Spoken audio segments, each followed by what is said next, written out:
आप सभी साथियों का आपके अपने परिवार एग्जामपुर में हार्दिक स्वागत करता हूं। हम हैं एग्जामपुर कलम से क्रांति। साथियों, उत्तर प्रदेश राज्य ग्रामीण आजीविका मिशन, जिसे हम लोग दीनदयाल उपाध्याय राष्ट्रीय ग्रामीण आजीविका मिशन है ना, उसी का जो राज्य वाला पार्ट है उत्तर प्रदेश राज्य ग्रामीण आजीविका मिशन, ये उत्तर प्रदेश के ग्रामीण विकास विभाग के अंतर्गत आता है, भारत सरकार के तहत।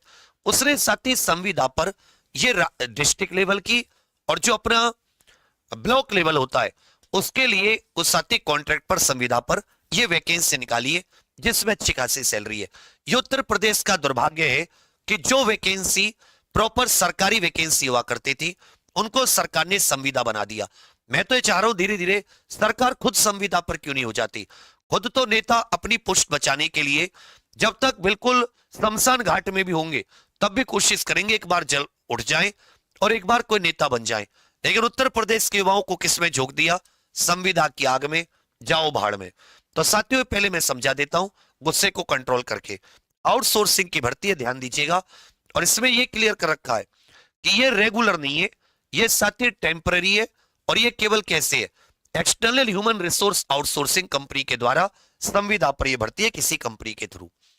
अब इसमें वैकेंसी की संख्या के करके देख लेते हैं। अंग्रेजी है, साथ में उसकी योग्यता भी बताता चलता हूं। हिंदी में नहीं निकाला, भी अंग्रेजी में निकाला है, तो अब समझते चलना। ये डिस्ट्रिक्ट लेवल की जो पोस्ट है और इसमें एग्जाम भी है। डिस्ट्रिक्ट मिशन मैनेजर, इसमें टोटल 4 पोस्ट है। जनरल के लिए 1, एसटी के लिए 1, ईडब्ल्यूएस के लिए 2, ओबीसी एससी के लिए कोई पोस्ट नहीं है। इसमें साथ ही आपको पोस्ट ग्रेजुएशन चाहिए, इस चीज को ध्यान दीजिएगा। डिस्ट्रिक्ट मिशन एनएफएल, इसमें टोटल 26 वैकेंसी है, 7 general, 12 OBC, 2 SC, 1 ST, EWS 4। इसमें एमबी पीजीडीएम इस तरह की कुछ चाहिए आपका, या फिर आपने ग्रामीण विकास से, की रूरल डेवलपमेंट से, मैनेजमेंट से, एंटरप्रेन्योरशिप से, ऑपरेशन से, मार्केटिंग से एमए एमएससी की हो, एमकॉम की हो, या आपके पास textile, handloom, handicraft, industrial development क्षेत्र में मास्टर की डिग्री हो।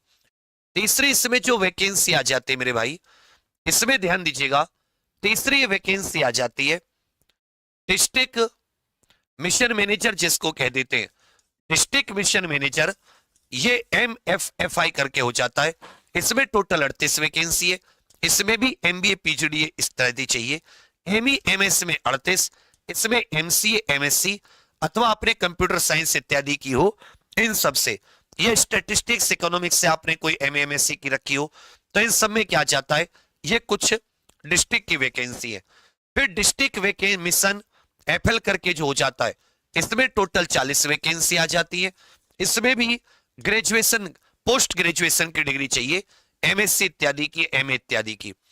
District mission value chain marketing linkage, इसमें भी एमबीए पीजीडीएम वही सब कुछ। और अकाउंट वाले में 75 वैकेंसी है, एडमिनिस्ट्रेटिव और अकाउंट, इसमें भी एमबीए पीजीडीएम या फिर भैया एमकॉम सीएमए या एमए पब्लिक एड में कर रखा हो। फिर आ जाता है आपका एक और वैकेंसी होती है, इसमें असिस्टेंट, अकाउंट असिस्टेंट की 48 वैकेंसी है। इसमें भी आपके पास एमकॉम इत्यादि होनी चाहिए। डेटा एंट्री ऑपरेटर की जो वैकेंसी 187 है, ये अच्छी खासी है। इसमें भी आपके पास स्नातक प्लस ट्रिपल सी होना चाहिए, स्नातक प्लस ट्रिपल सी। फिर आ जाता है ब्लॉक लेवल की जो वैकेंसी है, ब्लॉक लेवल की, ब्लॉक लेवल की वैकेंसी एक बार आपको बता देता हूं। इसमें सबके सब ध्यान दीजिएगा। ये ब्लॉक मिशन मैनेजर हो जाता है, 104 वैकेंसी। इसमें स्नातक चाहिए किसी से भी, आपने BA, BSc, BCom, BCA, BTech कुछ भी कर रखी हो। ब्लॉक मिशन मैनेजर 381 वैकेंसी है। जनरल 145, ईडब्ल्यूएस 60, ओबीसी 100 के करीब, एससी 61, एसटी 15।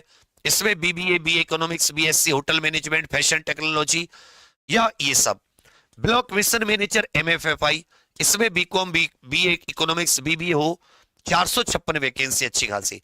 फिर आ जाता है block mission manager ME and MIS. ये क्या हो जाता है, एमई एंड एमआईएस। इसमें ध्यान दीजिएगा, यहां जो वैकेंसी है वो आ जाती है साथ ही आपकी 535, बीसीए, बीएससी, आईटी, बीटेक, इनमें से कुछ चाहिए। Block mission manager FL and value chain, इसमें 101 के तकरीबन टोटल 101 से ज्यादा वैकेंसी निकलेंगी। ये भी बीबीए, बीएससी, एग्रीकल्चर ये सब मांग रहे हैं। टोटल 386 है। ब्लॉक लेवल का अकाउंट असिस्टेंट, ये तगड़ी वैकेंसी 826, इसमें आपसे बीकॉम बीबीए इत्यादि मांगी है। और जो डेटा एंट्री ऑपरेटर होते हैं, इसमें आपने CCC+ कोई भी स्नातक की डिग्री होनी चाहिए। तो ये इस प्रकार से। अब आ जाता है कि भाई इसमें सिलेक्शन कैसे होगा। ये कैसी भर्ती है, ये संविदा पर भर्ती है, आनी कैसी चाहिए थी, सरकारी। सबसे पहले सेवा योजन पोर्टल जो होता है, सेवा योजन पोर्टल पर आपको इसका फॉर्म भरना होगा, ठीक है भैया। फिर एक कंप्यूटर बेस्ड टेस्ट होगा ऑनलाइन, जिसमें 2 घंटे में 120 मिनट में आपको 100 क्वेश्चन करने होंगे, जो कि जनरल स्टडीज, जिसमें आपका जीके हो गया, रीजनिंग हो गया, मैथ्स हो गया, कंप्यूटर हो गया, और सरकारी योजनाएं जो हैं, ये 4 टॉपिक पूछे जाएंगे, रीजनिंग, मैथ्स, कंप्यूटर और जीके। और जो सेकंड पार्ट होगा इसमें, इसमें आपकी जिस भी आपके उसके लिए फॉर्म भर रहे हैं उसकी नॉलेज पूछी जाएगी उस पोस्ट के अकॉर्डिंग। इसके बाद में ध्यान दीजिएगा, पार्ट 1 और पार्ट 2 दोनों के सेपरेट क्वालिफाइंग मार्क्स होंगे, तब जाके आपको भैया आगे नौकरी मिलेगी।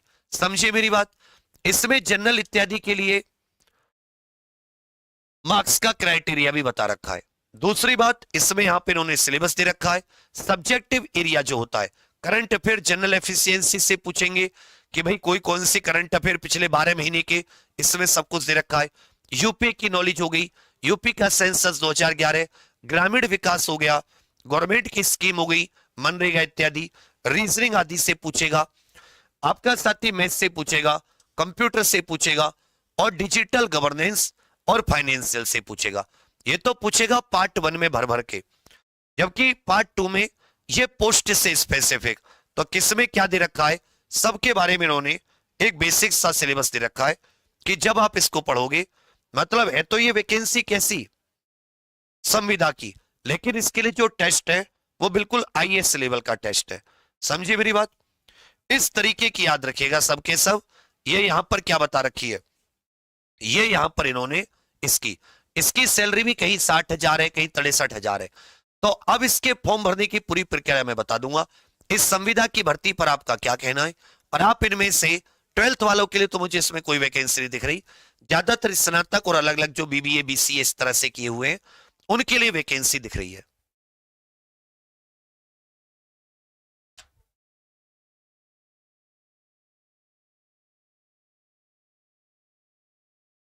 ठीक है। तो आपको अगर इसमें कोई डाउट, इसमें कोई आपको एलिजिबिलिटी को लेकर परेशानी हो, तो आप कमेंट करके जरूर बताना। बाकी आप सबके लिए बहुत सारी शुभकामनाएं, खूब खुश रहिए, मेहनत कीजिए। ठीक है भैया, थैंक यू, जय हिंद।